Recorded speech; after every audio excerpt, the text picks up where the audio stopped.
So here we are back at part 2 of my video of my origins. So I wanted to get back into things. You guys know where we left off. So I was talking about my road through medical school, and now we're gonna end up talking about how I applied to and interviewed for residency.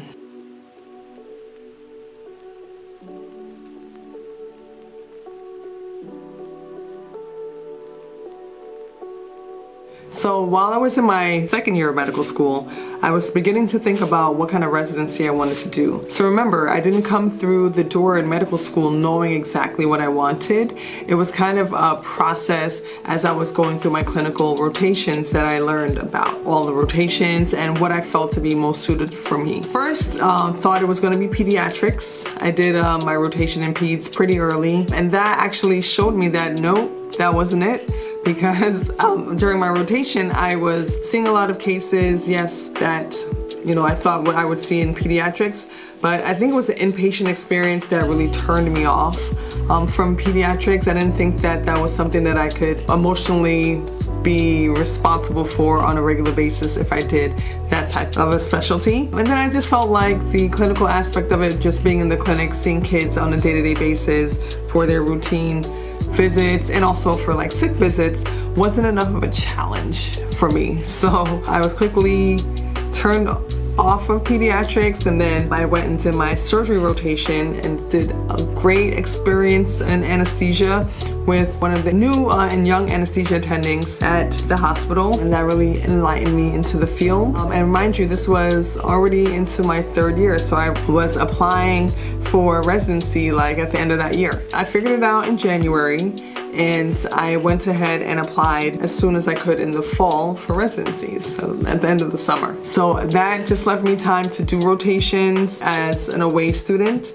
at other programs, and I went and searched out some rotations in New York because I wanted to move back home, of course. And I was able to find rotation at Albert Einstein. I did a month there, and also I did a month at Cornell. So those were my 2 away rotations outside of my home school, and I found that doing anesthesia was the thing for me. Like, it was just the one thing that encompassed all of my strengths, which was procedural skills. So I was really great with, doing the skills aspect of anesthesia, placing the IVs, the central lines, the blocks, the spinals, those kind of things. Intubations really were hinging upon my strong points and my tendencies towards doing things. So I was really great with my hands and really great at doing things. And then the medical knowledge aspect of anesthesia was something that I found that came very easily as far as learning how to balance and consider all of the patient medical conditions when giving anesthesia. And I felt that those all pointed to my strengths, and that made me realize that this was the field for me. So I went ahead and applied to residency. During medical school, I was able to really focus on studying and doing well on my boards, and I think that that was the thing that really set me up for good residency. So yes, it was very hard to be away from home. I missed my husband greatly. I was in a new part of the country that I never lived in before, didn't have any family there, as did most of my classmates. And so I think that allowed me the time and opportunities to just focus on studying. And I was really driven by my desire to return to New York and to have a residency there. So I pushed myself and really pressed forward when I was feeling down and homesick. I really pressed forward to say, let me just put in the work so that I can make it back. Just wanted to make it back to New York. So that, and really doing the best I could on my exams. My step 1 and my shelf exams really set me up for a great residency. In medical school, I was nominated for AOA, or Alpha Omega Alpha, which is a Society of Excellence in Medicine. It's the version of like a summa cum laude for medical school. So you have to be inducted into the society, and it's based on your GPA and also your scores on exams and also your character as a student in medical school. This was a great honor to be inducted into the society, and I think that being inducted into society really was a pivotal point for me because, as you know, I really struggled in undergrad and I really struggled to get into medical school. And then when I finally made it to medical school, to prove to myself that I was able to be excellent, to prove to myself that I was able to score really well on exams, to prove to myself that I could accomplish this was really important. And I think that, you know, doing it all and doing it with excellence was the part of my life and the part of my road that really shaped who I became as a doctor when I finally finished. So I wanted to kind of cut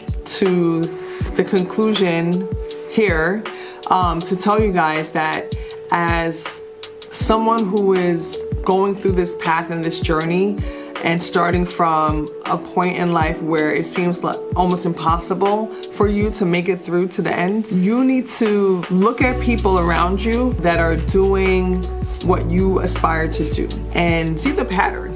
That most of the people around you didn't come from a family that was, you know, rich, wealthy, or, you know, had great examples of that thing. These are people who are starting the journey from nothing, and they're making their way based solely on their determination to do so and their strong work ethic. So you want to, you know, consider those things when you're going through your journey and you're struggling. Just think about what you really want out of this and be motivated by that, as well as people around you who did strive to get to their dreams. Okay, going back to the storyline. So I then applied to my residency program of choice, and I ranked it as number 1 because you have to create this list that you rank all the residency programs at when you're applying for them. And based on how you rank your residency choices, you will be matched with that program. So if you match a program as number 1 and that residency program ranks you as number 1, then you will end up matching. So if you end up within their list of ranked candidates and you also rank them in your list, you will end up matching. So that's how it is. And you want to just kind of put the programs that you feel like would be most attainable and that would fit you best at the top of your list, obviously. And that's the same thing that the residency program is going to do for the applicants. They're going to list the applicants that they feel are the best suited for their program and most likely to do well in their program. They're going to list them higher in the list. So that's how that all works out. And then hopefully you match into the program that you're really, really interested in being in. And that will be the best fit for you. So that happened for me. I was so elated on match day. I had matched to my first choice, which was Cornell. It was in New York City. So that means I was coming home, and I want to say, like, next to the birth of my daughter, that was the happiest day of my life, match day. I don't think there was a time in my life that I was happier. You know, there's my wedding, the birth of my kids, and then there's match day. So like, I feel like that was like the happiest day for my professional career. And then everything after that is just kind of like a whirlwind. So you enter residency, you're an intern, you're out there.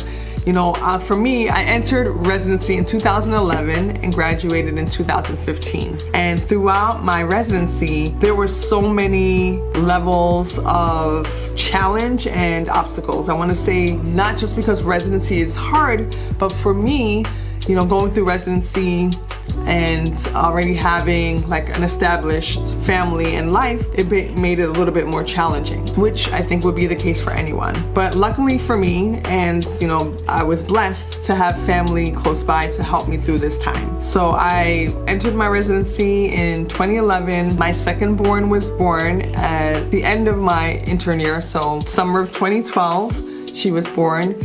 And then after that, I was going through all of the preparation for like taking my anesthesia boards and also, you know, doing a full time of call taking and just being a resident, doing all the things that are required of being a resident. I found myself really challenged when it came to exams. That has always been my weak point. You know, standardized tests I find are really, you know, something that I have to create strategies for, not just study straight out, but just really create strategies for. Even when I did very well on my step 1 during my medical school, I found that I had to study so hard just to get, my goal score. I didn't even think that I was going to be able to pass some of these tests the first time, because it was always such a challenge for me to take exams. I feel like this challenge goes all the way back to when I was trying to take the standardized test to get into the specialized high schools. I feel like, my whole educational journey, like the standardized exam was this brick wall, this obstacle that I had to fight through at every stage. So for some it comes really easy. For me, no, not so much. Like even my SAT, thinking about it now, my preparation for it and preparing for it was like so intense. And even after all of that, at 1150 on my SAT, standardized tests have been the consistent battle for me. So that didn't change when I was a resident, and I had two young kids, all under the age of 5, and I was studying for my anesthesiology boards.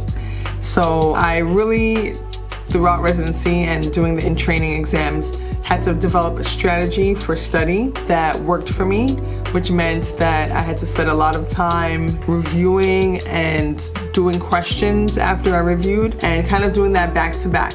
Like reviewing for my boards, going through the reading, and then doing the questions right away. Reviewing and then reading, reviewing then reading. That was my plan that I came up with that would help me be successful for the in-training exams, which I had to take along the way of residency.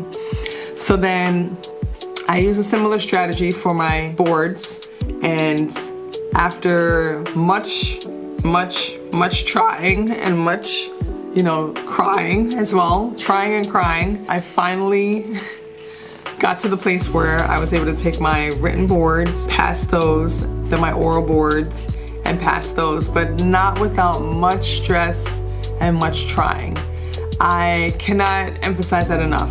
So for you, if you're like me and you really struggle with standardized tests, I would say try to develop for yourself a regimen for study and stick to that, because you're not going to wing it on these tests. You're not going to succeed on these tests unless you really put in the work and you do it in a structured way. Once I realized that for myself and put in like the extra hours, like the hundreds of extra hours of study that I needed to, then I ended up successful.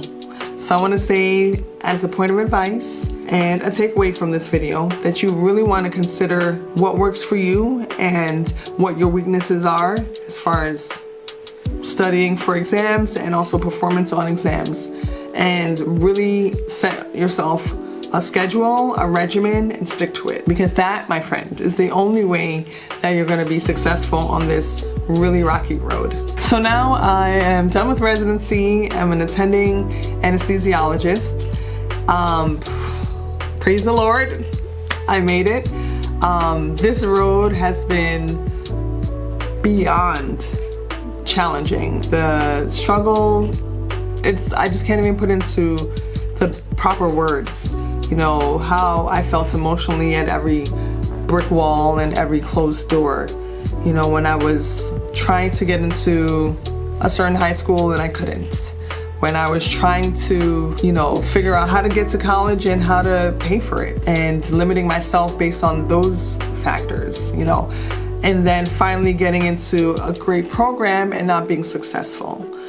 Those parts of the journey, I think, built my character and helped me to make it through residency. Because once I finally got to residency and things were extremely difficult, I was able to draw upon all of those parts of the journey and all of those really difficult times and set myself up emotionally for what I had to do and just go forward and do it. So I want to inspire you guys to pursue your dream. Your road will be studded with obstacles, studded with impossibilities, it might seem, but you can definitely do it.